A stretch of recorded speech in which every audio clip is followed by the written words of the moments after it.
হুজুর কিন্তু তো ভাবে তো কোনো কিছুই বুঝতেছি না আপনার।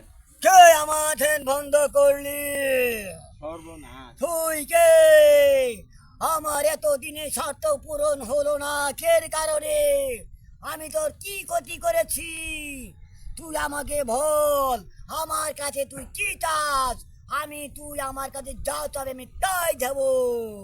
আমি তো অনেক দিন ধরে আপনাদের মতন কোনো লোক খুঁজতাছি, পাই না এখনো। আজকে আপনাকে পাইলাম হুজুর, আমারে কিছু দেন আপনি। আমি যা দিবেন আপনি আমি তাই নিমু। হ্যাঁ তো তাহলে আমি তোকে কি দিতে সাহায্য করতে পারি? তুই আমার কাছে চা।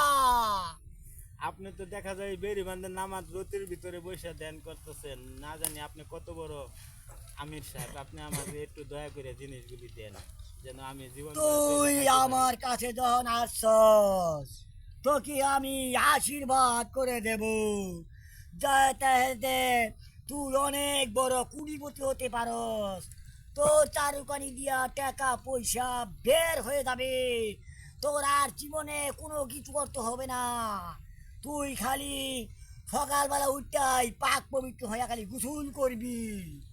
হ্যাঁ, এটা আমার আদেশ। আর তোর একটা ফুল দেব, সেই ফুল দিয়া তুই আমার কাছে নিয়ে যাবি না। যে সকালবেলা ঘুম থেকে উঠার আগে তুই এই ফুলটা দান করবি, তোর স্ত্রীর কাছে দিয়ে দিবি। তুই যা চাবি তাই পেয়ে যাবি। আর তুই তুই মনে করলি যদি মসজিদে যদি 50 টাকা দান করস, তাহলে তাহলে তোর তাহলে তুই যা চাবি, হ্যাঁ, এটাই তোর ভঙ্গ হবে না, তোর স্বার্থ হবে। নিশ্চিত আমার বিশ্বাস।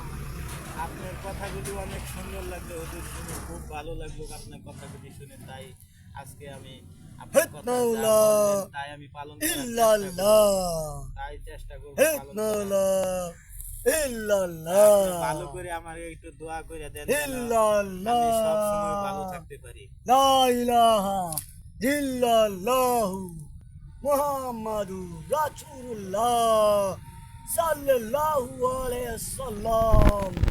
তোকে আমি আশীর্বাদ করে দিলাম। যা, তুই আজকার ভোর থেকে ধনী হয়ে যাবি। আমার এটা আদেশ হইল, ইনশাআল্লাহ। হেত মাওলা ইল্লাল্লাহ, হেত মাওলা ইল্লাল্লাহ। চলে যাই, গেলাম, আজকে দোয়া রাখেন। যাই। আপনার